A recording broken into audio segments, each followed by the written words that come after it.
tournament. As you can see, we got On-Site versus Underrated. This is a losers round 3 matchup. This one just in the first quarter with 30 seconds to go as Dosh misses his 3. So it wasn't a horrible shot. He just wind up slightly earlying it. Oh, great slide right there. Oh, they got Austin Reeks? Oh, that's the replacement? So he's replacing 𝐒𝐿𝐲 for this one.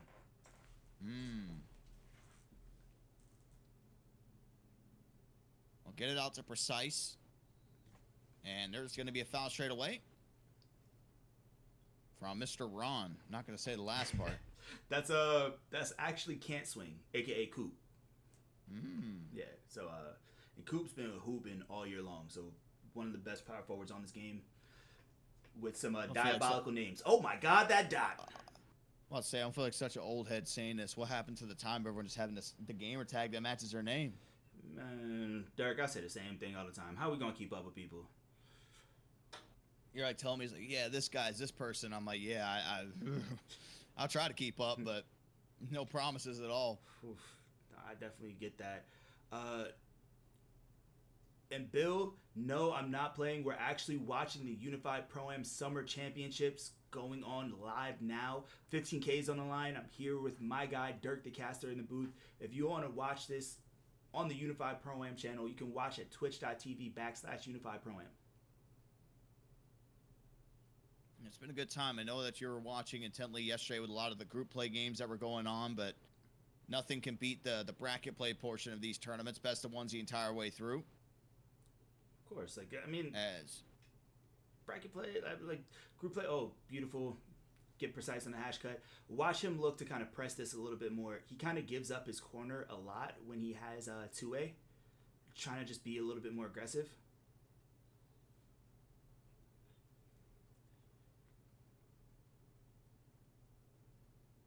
So Onside has taken just a slight lead as Competitive lines up another shot, and that's back-to-back greens off the dribble for the big man.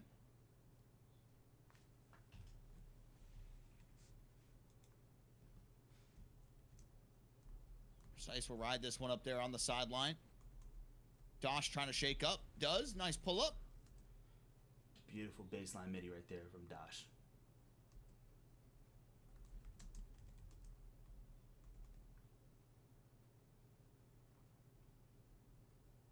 Trying to go for the jab step to get some space. I mean, it would have been a dog if he took that tight angle shot, but realistically, nothing there. Here's Reg. Dancing around. Passes it out. And the fade. And that one's going to be a very tight coverage. Great defense coming out there from Onsite. For sure. And great on Onsite, just being able to take their time.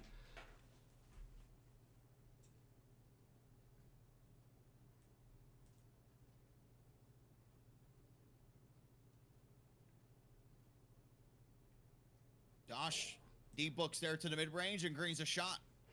It's beautiful. Or just lead here early. He just put that man on an island. You heard him say, I got shooting guard. They immediately passed to him, and it was like, all right, let's have this dance.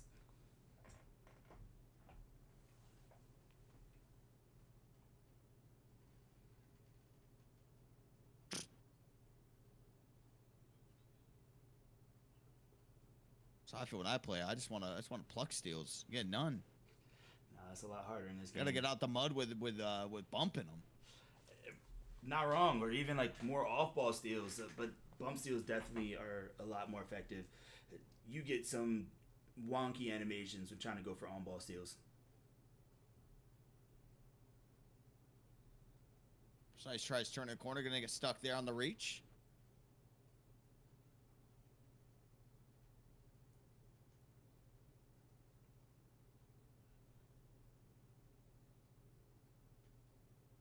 Dosh dancing around, thought about the shot, did have it if he wanted it, and they do go to Precise over to the corner. Jamar knocks it down. It's beautiful. They kind of just sequenced that too, because they just attacked with that same sort of precise hash cut on the right side a little bit ago. So you know the defense is going to try and commit more to that hash cut, which left that corner wide open for 3. Couple pump fakes there for Competitive, tries to go with the dunk meter, and that one's just going to sail right out of bounds.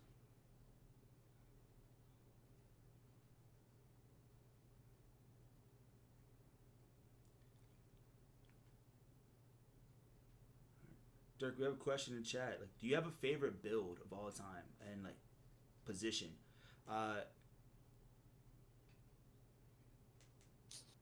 Probably my favorite build was, man, I don't even know. I really like the center builds last year, because you could build a popper build last year that could really genuinely do everything. That could like play defense, good standing dunk meter last year where like you just get an auto green as soon as you would activate it, basically, unless you had somebody with super high interior defense. But you know, one of my favorite all-time builds that I ever made, it was such a troll build, but I actually played it with the league qualifiers for the teams that they had that year, the Hornets tournament, the very first one. When I was playing, who was I playing with? Why can't I remember? That was like Ohio. Matt Moore. Matt Moore. Yeah. I brought out a 7'3" skinny inside center. Oh, I think I remember that. It was a dog. It was a demon.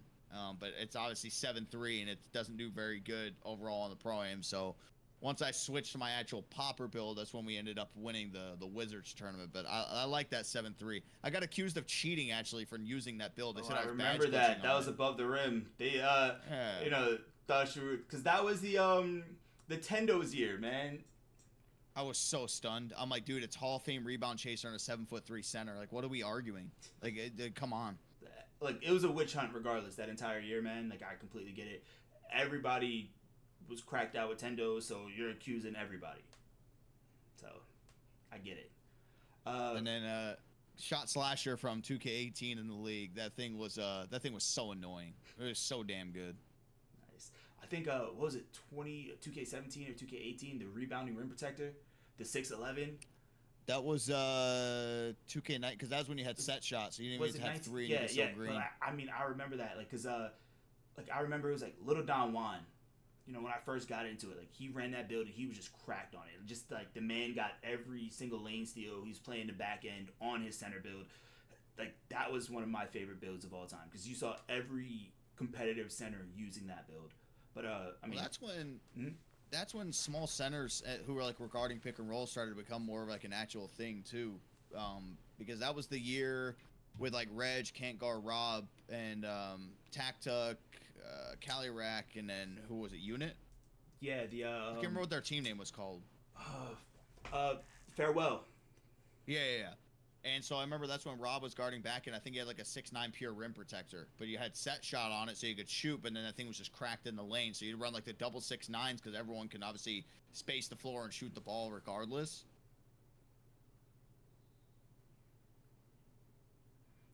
I definitely get that. It's a good times, man.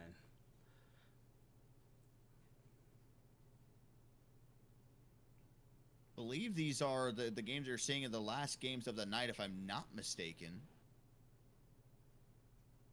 I know we still got a few that are chugging on. Some of the earlier rounds still wrapping up on the loser side of things, as that's a nice dunk coming out there from the side of on-site. I mean, that's actually, I believe, Chuba right there with that one. Also, your response. The dude had a 7-foot center who could do it all and bang threes. It's like, he said, felt so bullied at 6'9". Pretty much saying like your builds and things like that you were using was super toxic. Yeah, those builds, I hated it. I did everything I could to not have to go into the meta and just like try to stick with it. But I was like, okay, I'm hindering my chances of winning tournaments. So I used to be in my hotel room in New York City playing off of hotel Wi-Fi in all these games and, you know, playing pretty damn good. But you run into somebody with like a buzzsaw of a build like that and then you're screwed. It's brutal times. Oh, that's a dog shot. It's a really 33-29. As Precise will get it up to Dosh. Good defense there to be able to get in front. Dosh has it again, gets bumped around, and good dunker there on the inside from on-site. 35-29. They continue to build on this lead. Sure. Got the switch easy. Pass down to Compo. Oof. And that ball is going to be, knocked around and kept in play. Can't give up on the play right there, Dirk. That's one of those. A tough one. Riggs has it on the inside of Quickster, and there's going to be a blocking foul. 𝐒𝐫𝐫𝐤 jumping on the inside, just his first, though. Not bad, and they have plenty of fouls, at least one more actually before two, so they're solid. Ooh. And another 3 knocks in. That's people asking in the chat if the last day is tomorrow. It is. It'll be the losers final, winners final, as well as the grand final too. Really excited for that one. I think I've noticed like this on-site team. One, that's a dog shot by Precise right there, and he has heat check. But they run a lot of early action, right? So Precise is calling plays up the court to be able to move the defense early, which is going to allow them to get a lot of quick hitter like points. However, defensively, they have a lot of miscommunication due to setting their leverage. Like somebody's not completely set up on the right side, left side. They're getting beat back to their wing. Little things like that really are supposed to be staples to your defense. Great shot, lifting up too much, want to pass it. And that's really like their Achilles heel. If they're going to lose, it's just due to like those small little defensive things that they really need to work on. The Spicy Boys and the Pandas. Their first quarter is well underway. As the Pandas up 15-9 there in that one. We'll see if Score can try to piggyback off of the offensive performance he just had. He is going against Vonnie, so might be a little tough, but I mean, actually, no. In that situation, he's going against 𝐒𝐿, so it's shooting guard beef. Yeah, they might both turn up. Comp will get the rebound, and Precise will immediately fly in there to foul him. Score dancing around, getting bumped around, though. And, wow, good pass back. I mean, that pass back to Score has just been clinical, even just from the 2 games that we've just been able to watch him. For sure. I mean, the bounce back is crazy because he was struggling, man. It was rough. They had to flick one up there on the right side. Obviously, that one was no good. Still on site holding on. Vision's really struggling to try to break into this lead. Yeah, and this is really the difference in those teams that this on-site teams play together pretty much all year long, right? As you see, a great relocation right there by Dash for that 3. While this, like this Visions team, they're really kind of just all thrown together now. While they might play together here and there, they have solid comms. It just takes time to build up that chemistry. These midi pull-ups are so deadly. And they get it off so quick, too. There's really nothing that you can do unless you somehow are able to slide your body in front. And even then, I feel like there's so much luck that has to do with it if you actually get a bumping animation or not. And, man, that's really what you have to play for is if you're playing knowing that they're going to try and go for the defox into the midi, you're playing for that bump. Or telling your back end to be able to sit low so they can be able to play for it. But as a lock, you can't allow yourself to be pretty much on their hip where you can kind of allow them to be able to trigger that blow-by animation. And a lot of these guards, they have 99 midi or like a very high midi, so that green window is there, and they're just constantly attacking those spots just to get easy shots. I agree, Father Activist. That's why I always just say the first part, not the last. Ross for 3, nails it. Hoodie Ross. That is somebody that I don't think we've talked about enough. Somebody who's really came on the scene, especially this year, and he's truly been dynamic. A great guard. Somebody that, if the league was around, you could see him getting drafted within a year or two. He's really that good.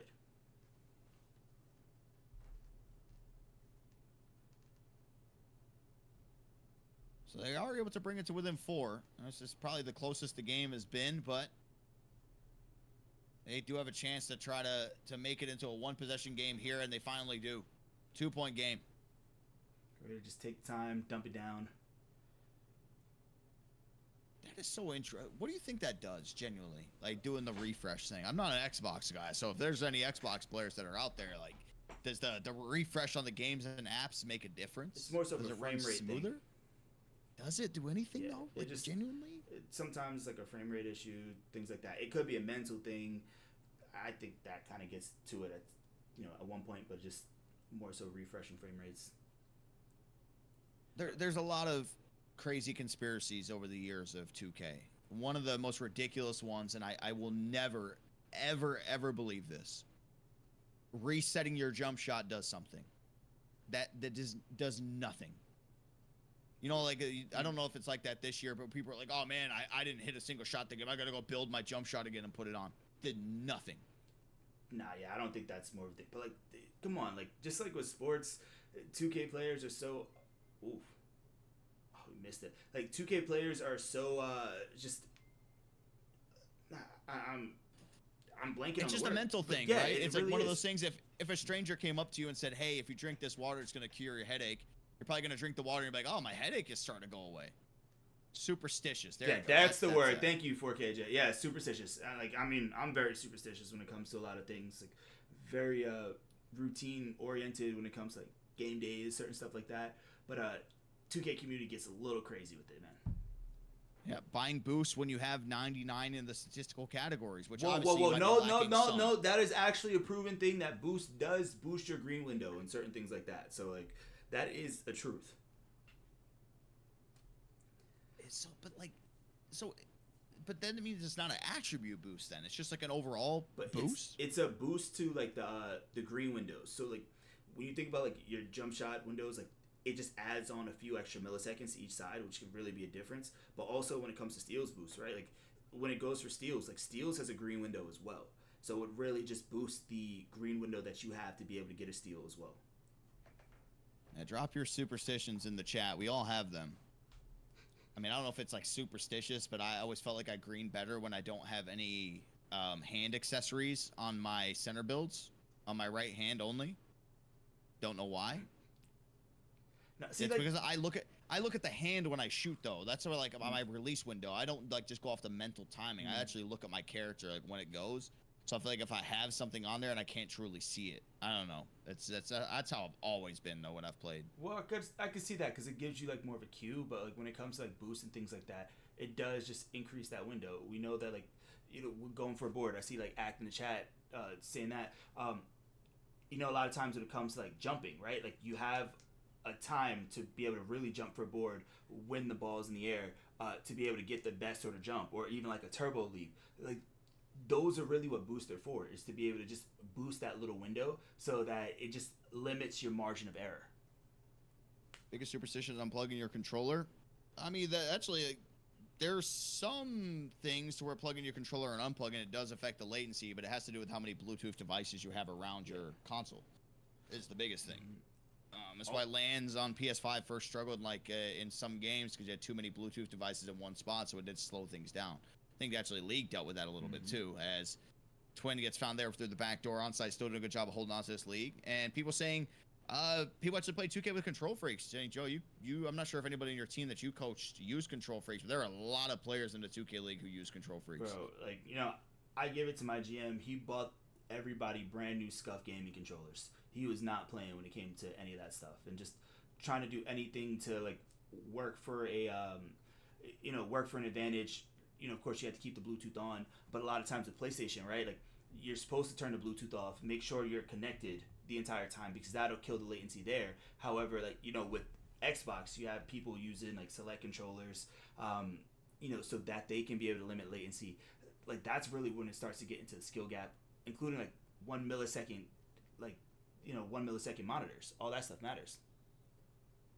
Monitors is the biggest thing. There's no conspiracy or anything behind those. If you ever go from like playing on a monitor and you go play on any other device, you will be garbage. No, you're not wrong, bro. Like it's just definitely have to do that. Ooh, Dosh passes out of that one. 55-49, only 1:15 to go. Dosh for three. Can't get that to drop. Slightly late on the release. They try to go quick with it on the other side as 𝐅𝐸𝐥𝐸 gets it. Corner to corner pass. Quick stir. It's money for him. 55-52.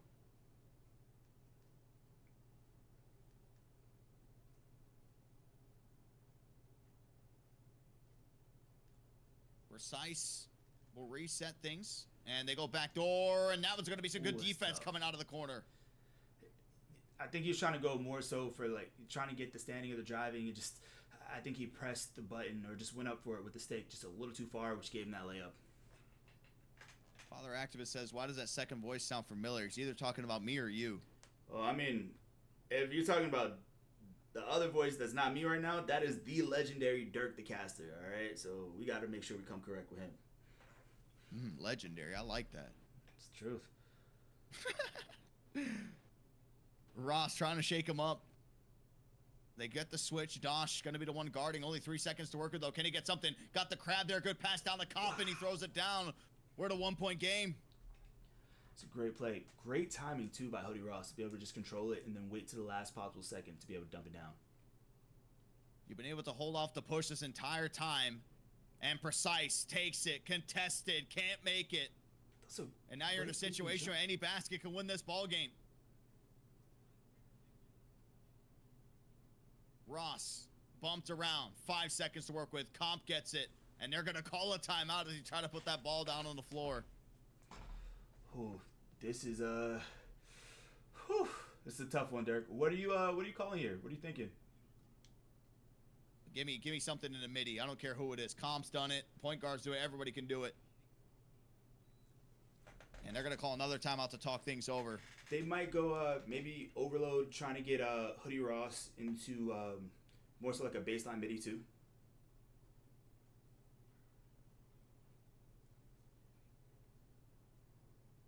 Power forward to inbound.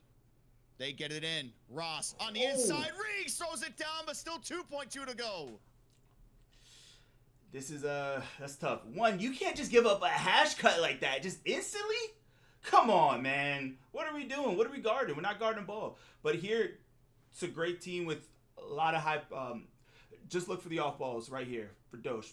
Boom. Oh, they got it. My Dosh God. for 3 in the game. He makes Wow! on site, on point, as Dosh hits the biggest shot of the night. Wow! This is why Dosh is one of the best players on 2K25. You saw that perfectly, and I know that they're about to get it up. They pretty much wound up setting it up so they can just pretty much look for the screen right there for Precise. Dosh just goes right towards right wing and winds up dexing it back. They just kind of lost him right there. We understand dexing is a little overpowered, but the one person you cannot lose is that man right there. And you gave it up to him. He's constantly moving back towards the middle, and you gave that shot up. But you got to just hit the cap. That is a beautiful play call by them, a beautiful shot by him, and just great on them to be able to keep their composure, to be able to line that up and hit that shot. It's like we're building up all night for a moment. Exactly like that. That's what we love as broadcasters, right? We finally ended up getting one. My favorite part about that whole sequence is just listening to the comms in the background saying, "Please call timeout. Use the timeouts," and it just goes straight into Precise. By the way, in the worst possible spot that you would ever want to be in on any build, and they make it work. On-site advance. We still have some more games that are going to be coming up, so we're going to throw it to a commercial break. When we do come back, we will close out of the night with the rest of the losers bracket.